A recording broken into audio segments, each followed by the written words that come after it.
By Martha BELLISLE and Adam Geller. Associated Press. Police arrested dozens of people in Seattle, Minneapolis and Portland, Oregon overnight during protests demanding a tally of all votes in the U.S. election, and smaller groups backing President Donald Trump returned to tabulation sites in closely contested states to insist counting be halted. In Seattle, 7 people were arrested. One person arrested for allegedly damaging property was taken to a hospital after experiencing a medical episode, police said in a statement early Thursday.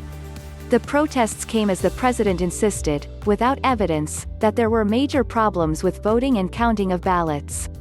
Republicans filed suit in multiple states, preparing to contest election results.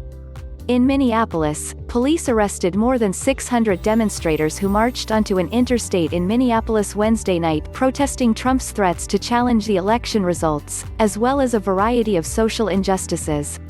No force or chemicals were used to make the arrests for walking on a freeway and being a public nuisance, the Minnesota Department of Public Safety said Thursday.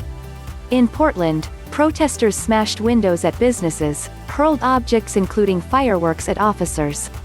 Police made at least 10 arrests, according to a statement from the Multnomah County Sheriff's Office. Officers seized multiple firearms, ammunition, a knife, fireworks, body armor and gas masks from people who were arrested, a sheriff's office statement said. One of the people who was arrested had a rifle with a magazine of ammunition, fireworks, a knife and was wearing a ballistics vest, the sheriff's office said.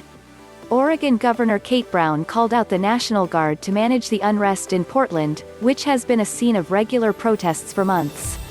It's important to trust the process, and the system that has ensured free and fair elections in this country through the decades, even in times of great crisis, Brown said in a statement. Portland protester Richard March said he came despite a heart condition that makes him vulnerable to COVID-19.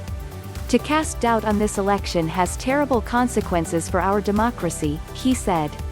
I think we are a very polarized society now, and I'm worried about what's going to come in the next days and weeks and months. In New York, hundreds of people paraded past boarded-up luxury stores on Manhattan's Fifth Avenue, and in Chicago, demonstrators marched through downtown and along a street across the river from Trump Tower. Protesters also gathered in cities including Los Angeles, Houston, Pittsburgh and San Diego. The protests came as smaller groups of Trump supporters gathered at vote tabulation sites in Phoenix, Detroit and Philadelphia, decrying counts that showed Democrat Joe Biden leading or gaining ground. In Phoenix, at least 24 Trump supporters gathered outside City Hall Thursday morning, chanting, "Protect our vote."